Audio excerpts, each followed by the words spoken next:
Technically, the President of the United States cannot obstruct justice. The President of the United States is the chief executive officer of the United States. If he wants to fire the FBI director, all he's going to do is fire him.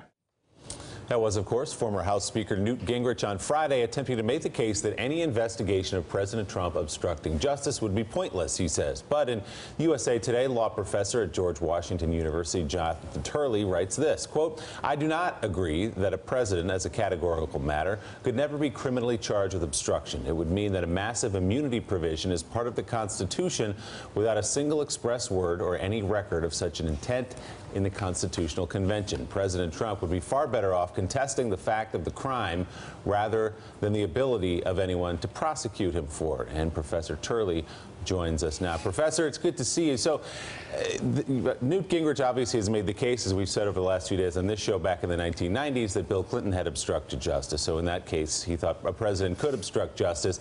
Just in simple terms, if you can, for the rest of us who didn't spend a day in law school, why exactly can President Trump be tried for obstruction of justice? Well, first of all, I love waking up and hearing you read my work. I think we should do this every morning. We'll do it every morning for you. We'll call really you riveting. Yeah. There actually are arguments on both sides of this. What Gingrich is referring to is a position held by a number of faculty members around the country that because the president is the head of the executive branch, he can't obstruct the executive branch. It's like the branch is obstructing itself. It's sort of an extension of Louis XIV's famous statement, "I am the state." This idea that the president is the executive branch, so he can't obstruct himself. I think it proves too much. It's not that it is a frivolous argument, but I don't see how it can possibly fit the way that he states in our framework. You can't, for example, say that the president can be charged with bribery, but can't be charged with bribery for the purpose of obstructing. It just proves too much. And so I think that what you're going to see is that the president's team is going to make this argument. It's a reasonable argument to make. I just don't think that it's likely to succeed. So in your reading of it, Professor Turley, does President Trump or any president have immunity from anything? In the circumstances we're talking about here specifically, does President Trump have some form of immunity along the way? I don't believe that he does. There are types of immunities that attach to official office. For example, police officers are given a limited form of immunity for discretionary acts, but that doesn't mean that they can take any act for any purpose. So if they use that authority to commit crimes, that was not something left to their discretion. The president takes an oath of office to uphold our laws. I don't believe that gives him the absolute right to use any discretionary power to pursue a criminal purpose.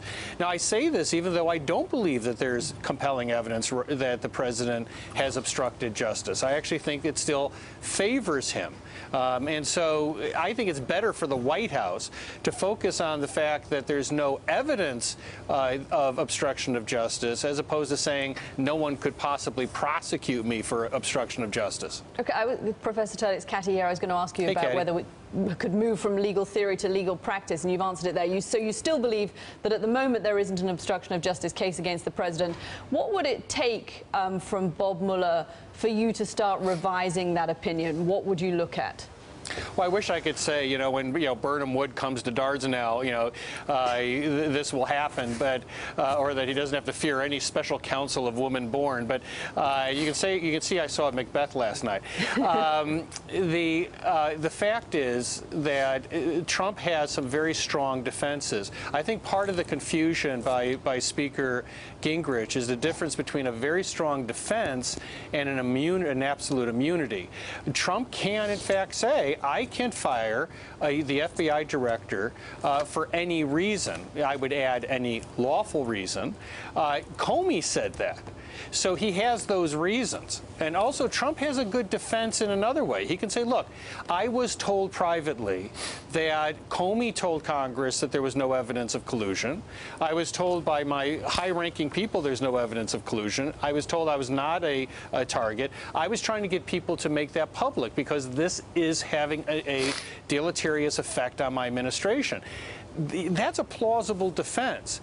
So I think that what is true about what Speaker Gingrich said is that as a defense, this is going to be very hard to beat. Now, Katie, as you say, what will it take? I think that I supported the special counsel, as you know, once Comey was fired. I think there is a basis to investigate obstruction of justice. But you would have to show something far stronger. You need to show that he had an intent to corruptly influence this investigation.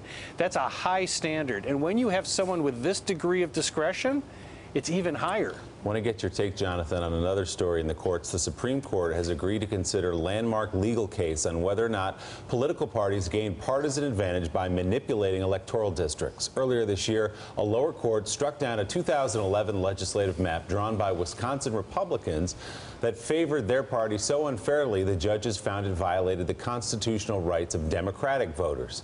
This would be the High Court's first partisan gerrymandering case in over a decade.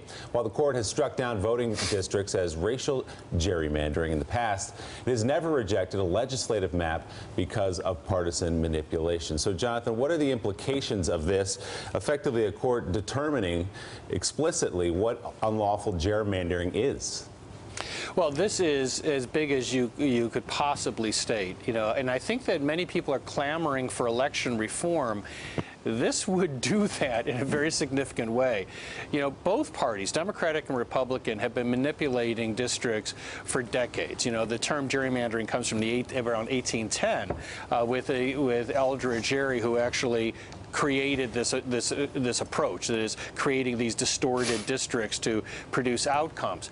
And there is no moral high ground here. I mean, the Democrats have violated this as much as Republicans in terms of how the public feels about it. The public has never liked this, but the courts have removed themselves, treating this as a political question. If the Supreme Court was going to start saying, look, we're going to look at partisan manipulation the way we looked at racial manipulation, it would have a transformative effect on our politics.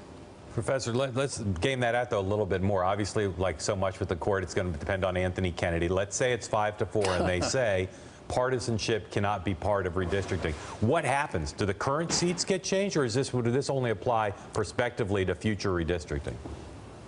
Well, that's a very good question. I think first and foremost, what would change is that district courts could obviously begin to look at these districts which are oddly shaped, in some cases just absolutely grotesquely shaped, and say there's no justification for this, that you have to have some basis for the shapes of these districts other than guaranteeing an outcome or counting Republicans versus Democrats. That would substantially change court review across the country. It would also substantially change these districts. People are often confused. Am I in the 19th district or 20th district? Because they change and you end up in some thin snake-like district that makes no sense. It would make life a lot easier for people and voters in this country, but it would also mean that parties would have to convince voters, not shove them around like so many pawns in a chess game. All right, Professor Jonathan Turley, we will talk to you again tomorrow morning as we read your own work back to you, as requested.